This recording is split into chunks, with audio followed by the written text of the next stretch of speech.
Positively Delivers, this is Dr. Gigi Sunga from I Can Change Project. Magandang gabi sa lahat ng Delivers natin. And sa first time po tayo mapanood sa YouTube channel, thank you very much. Please subscribe, click mo na po yan, Doc Gigi Sunga. Alright, so bakit nga ba ang sweldo, ang tagal mong pinaghirapan, tapos ang daling maubos, diba? So ayan, laging sinasabi ng mga tao sa paligid natin. Actually, payday ngayon sa ibang company. Kami ngayon, pinasweldo na tayo. At kanina nabasa ko lang sa FB. So, may isang nag-comment doon, nakalagay sabi ay, bakit nga ba ang tagal mong pinagpaguran ng pera mo? Then, all of a sudden, wala na, ang bilis maubos, di ba? So, sasagutin natin yan. Pero bago yan, announcement tayo, November 18, nasa Hong Kong tayo. Kanina, nanguha po tayo ng mga nagsipagbayad. So, isang araw po, bago tayo malis, so maglalabas akong listahan lahat ng mambayad. Baka may nagpadala na hindi ko po na-acknowledge, okay, o nakuha. So, sa lahat po na nagpadala ng payment, kahit saan nyo po pinadala, please send nyo po ulit sa akin na receipt para tayo. Then, magme-message po ako kung na-receive ko, okay? So, ulitin natin, lahat po na nagbayad na nagpadala ng registration fee sa Hong Kong, November 18, message nyo lang po ako. Pakita nyo receipt para mag-react ako kung nakuha ko o hindi. Okay? And so, kailangan nyo pong dalhin yan during the event. So, yan parang registration. Yan po ang yung parang ticket. Okay? Alright, so, doon sa mga gusto pong mag-sponsor, so, or magpa-advertise ng business nyo, I'll be visiting your place po. Punta ako sa place nyo and i-vlog natin yung business. And doon sa gusto magpa-career coach, so, yan. So, pwede rin po tayo mag-usap. Okay? So, yan yung mga, announcement. And this November, marami tayong seminar. November 2, sa, I think, Colongo po ang venue, sa Hermosa Tile Center. It's a private company na, gusto magpatulong on how to strengthen their leadership. And November 17, 18, of course, sa Hong Kong tayo. November 24, sa Holy Angel University. And by the way, sa mga parents sa Wesley, along ka po Wesley, maraming salamat. Nagre-request sila ng part 2. Thank you very much po. Okay, so January, babalik tayo dyan. Alright, so balik tayo. Bakit nga ba ang sweldo, ang tagal mong pinaghirapan, tapos ang daling maubos? Okay? So, nag-isa ako ng dalawa, pero ang unahin na natin, baka talagang kulang. Alright? Baka naman kasi kahit na anong gawin mo o wala kang ginagawa, kulang talaga yung sweldo mo. Diba? Baka yun ang unang dahilan. Baka kaya lagi siyang ubos, madali siyang maubos, kasi konti lang siya. Alright? So, try to reflect. So, ngayon, kung kasusweldo mo ngayon, you sit down, mupo ka, tanungin mo yung sarili mo, ito bang sweldo ko ay sapat ba siya talaga? Okay? O magastos ka lang ba talaga? O talagang kulang siya? Okay? So, paano ko, Doc G, malalaman kung kulang siya? Ganito. Compute mo po ang iyong expenses mo daily.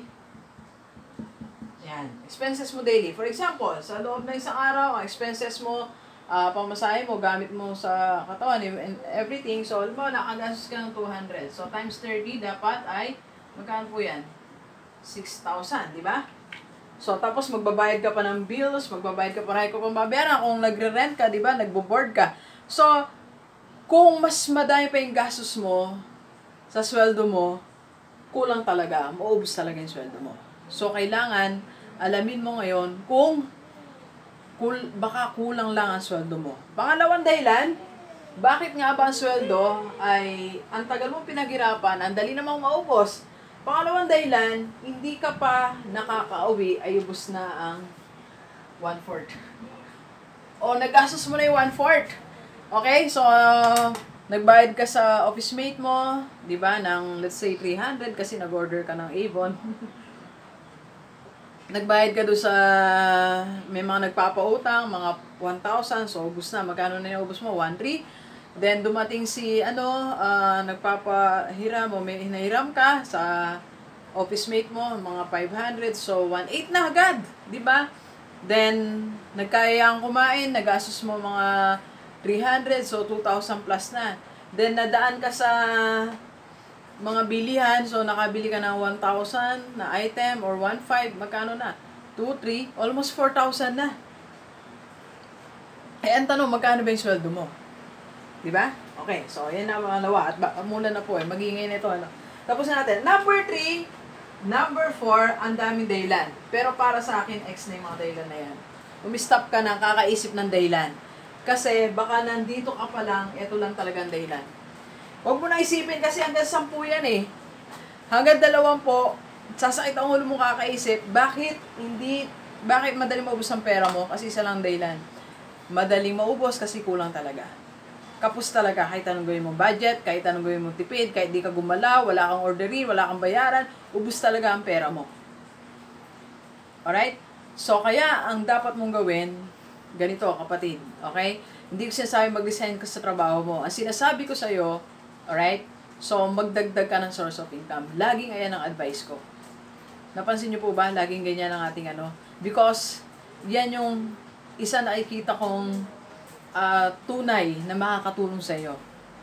Because it was my experience. Yun yung experience natin. Alright? So, Gilivers, kung kulang lagi ang sweldo mo, di ba? Baka kulang talaga siya. Hindi siya mabilis maupos actually. Talagang kulang. So, ang gawin mo, magdagdag ka ng source of income. Okay? So, para ma-enjoy mo yung buhay mo, ma-enjoy ng family mo, at ma-enjoy mo din, di ba? You can buy things na gusto mo. Pag-uwi mo, okay lang, kahit kumain ka. Kasi, imagine, 1 month kang nagtrabaho, di ba? Tapos hindi ka man lang pwede uminom ng masarap na kape. That's unfair, di ba? Unfair sa'yo sa katawan mo na nagpagod, tapos yung isang bagay na gusto mo, i-deprive mo pa. Sabi ko kanina sa post ko kanina umaga, start the day right. Do the things that make you feel good.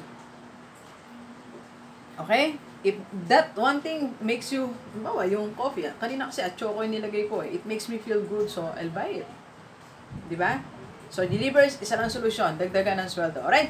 Dagdagan sweldo o dagdagan ng income. Alright, so please share this video sa mga kaibigan natin. Nagtatanong, bakit nga ba? Ang tagal mong pinaghirapan ng sweldo pero madaling maubos. Okay? Para sama-sama po tayong mabago o tumulad ang ating buhay. Alright, so thank you very much, Delivers. Enjoy the rest of the day and let's go, let's go!